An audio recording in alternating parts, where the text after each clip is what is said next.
Hey everyone, welcome to Restaurant Tech Trends, where we explore restaurant technology trends with some of the industry's biggest movers and shakers in a rapid fire short interview format. Today's podcast is produced by, who would have guessed it? Incept AI. Incept AI is focused on taking restaurant orders over the phone and in noisy drive-thrus with friendliness and precision. Learn more at incept.ai. Today, I'm joined by Tim Newton, Chief Technology Officer at Long John Silver's.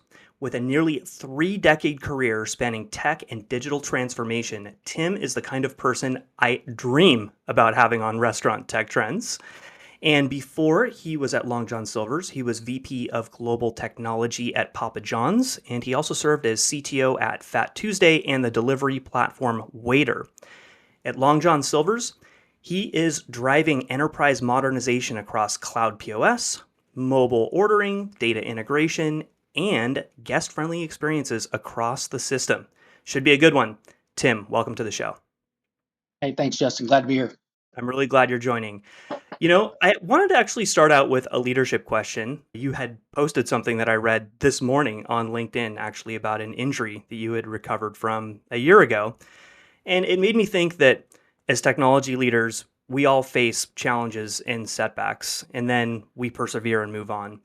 I wanted to dig in a little bit more on that on the professional side. I'd love to learn about maybe a professional setback that you've encountered, how you persevered, what the result was, and how that experience helped shape you professionally. Sure. Yeah, I think the biggest one that resonates with me was 2008. Obviously, everybody's familiar with sort of the downturn in the economy at that time, and I was clearly and firmly in middle management at that time, so my job was eliminated. I spent probably about 9 months searching for the next gig, kind of going through all of the challenges that you worry about, and end up falling back on my development and engineering roots. Kind of took a step back, was not in management, not in leadership. Did an architect role for a company based out of Harrisburg, Pennsylvania for about 16 months. And I think the way that I persevered through that was just kind of getting back to why I was even in technology and what I was passionate about, which was bringing value to the business. And excelled, was actually offered a full-time gig at that. My wife unfortunately was like not having it, not moving to Harrisburg, Pennsylvania. She wanted to stay local here to Louisville, but it taught me that really getting back to the whole reason that I'm in it, and like I said, really driving the value is what was most important. That's a great story. And, I also think as leaders, it's really important that we know how to do a lot of the work that we're asking others to do. We're certainly seeing that today with a lot of organizations getting much flatter. Well, let's shift gears a little bit. I'd like to learn a little bit more about Long John Silver's. So, Sure. Long John Silver's, it's been a part of the American dining landscape for decades. And I'm curious, in your role, how do you balance really honoring that legacy while at the same time trying to modernize for today's consumers? Yeah, it's a bit of a challenge. I think, obviously I lean very heavily on my marketing and operations counterparts to ensure that the guest experience at the restaurant is of the nostalgia and the family tradition that we're kind of founded on. I think at the same time, though, in order to get the modern guest, we got to be much more engaging at a digital level. So that's what we're really focused on, is sort of bringing more of that digital component to life in the restaurant space from our kiosk, our mobile apps, wanting to engage sort of the Gen Z folks out there where they are and how they like to interact with QSR brands. But then once they get into the restaurant or they get into the drive-through experience, then they really see sort of the Long John Silver's tradition come out. Got it. I'm curious to learn about kiosks. I've had a lot of guests on that have been experiencing some success with kiosks. I'm curious, where are you right now in your kiosk rollout life? Yeah, we just started rolling out back in February, sort of went through about a 60-day pilot just to make sure we got the kinks worked out.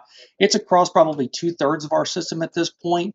We're Wow. keying in to have the lion's share of Long John Silver is actually corporate owned restaurants. We have about 220 plus restaurants on the corporate side of the house. We'll have all of those fully rolled out here by the end of the year.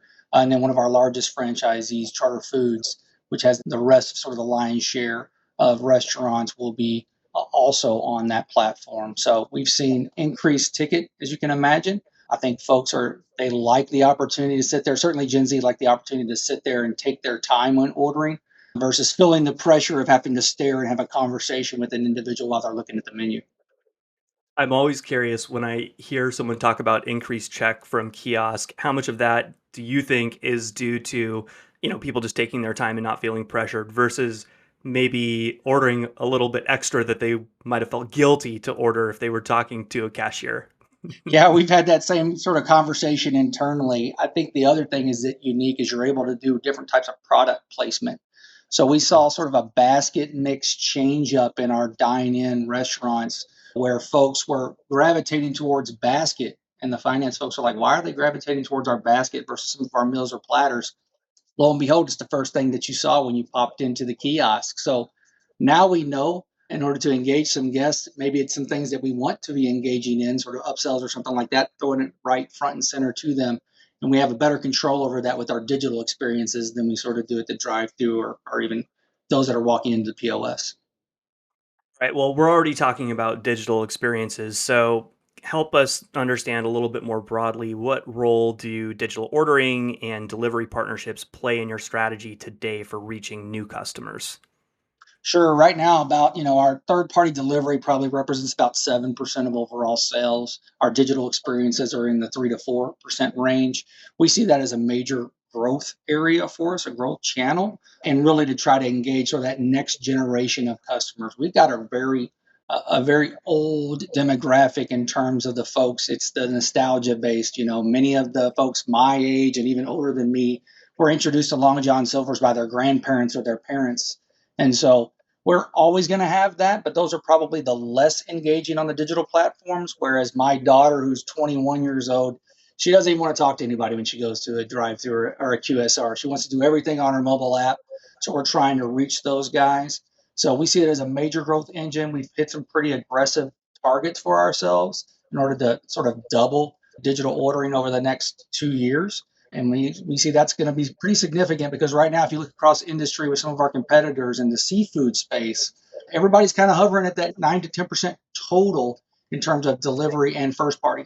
That's much lower than I would have thought. And I'm curious, what are you doing to reach these younger consumers? Like, what are some of the specific initiatives that you've got going on?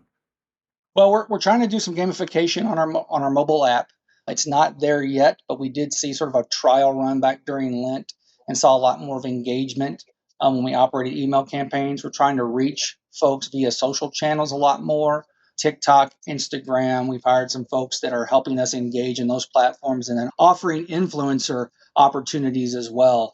So we think Right. sort of changing the way that we do our marketing and being more engaging on our social platforms is going to help us increase the digital.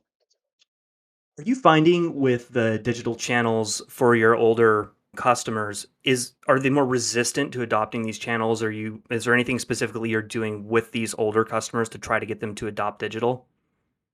Yeah, I think some of the hardest thing is really just trying to get those folks. When we put in kiosk, we had not only some of the staff were a little bit concerned, right? They don't want you taking away their jobs, but we also noticed some customers at some locations that did not want us to put the kiosk in because they had fears or concerns for the folks there.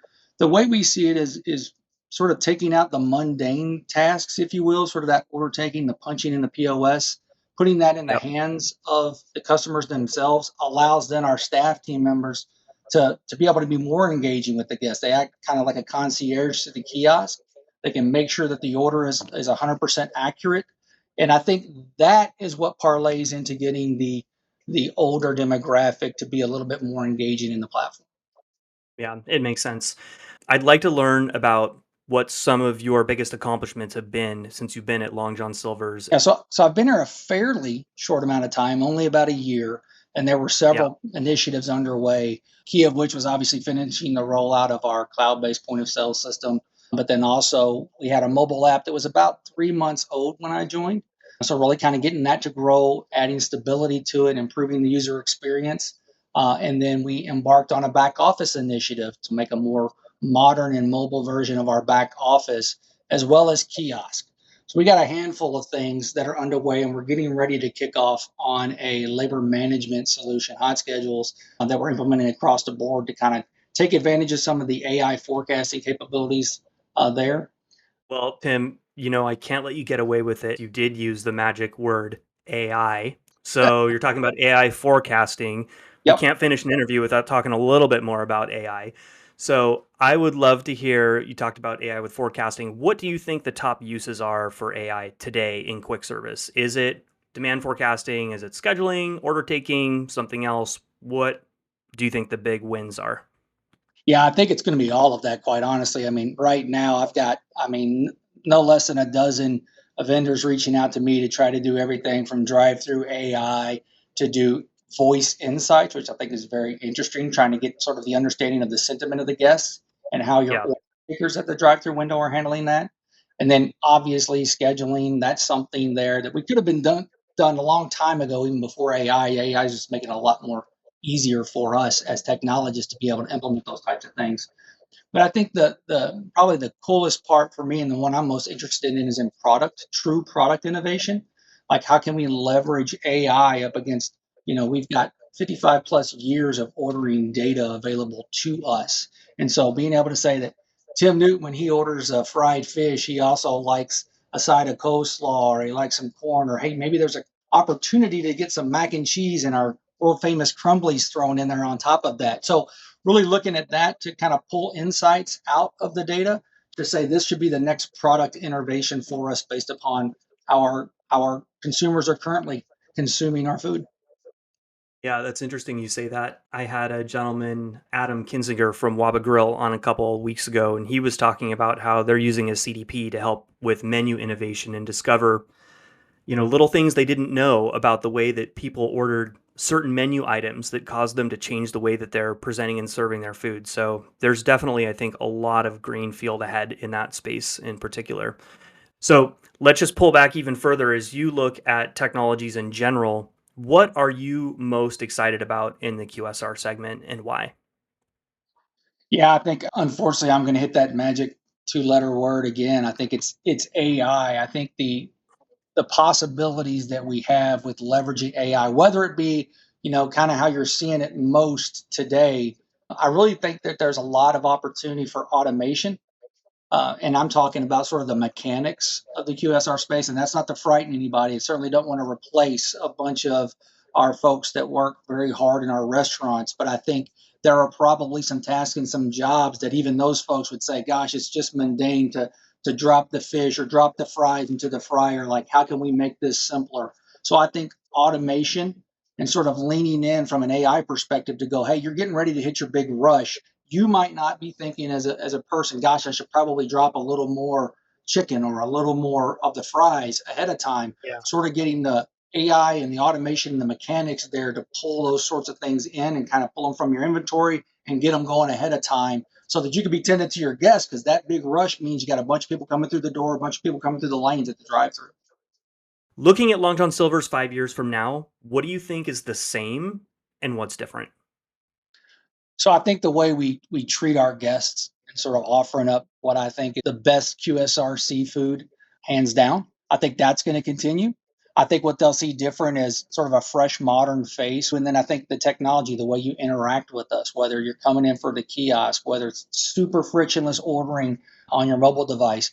I also would like to see the ability to where I'm in my car and I've got my CarPlay and I'm ordering, leveraging voice AI on my Yeah. mobile app so that I don't even have to punch in the buttons and it just knows who I am. So Yeah. I see that as being sort of what you would see, or hopefully what you'll see Long John Silver's in the next 5 years. All right.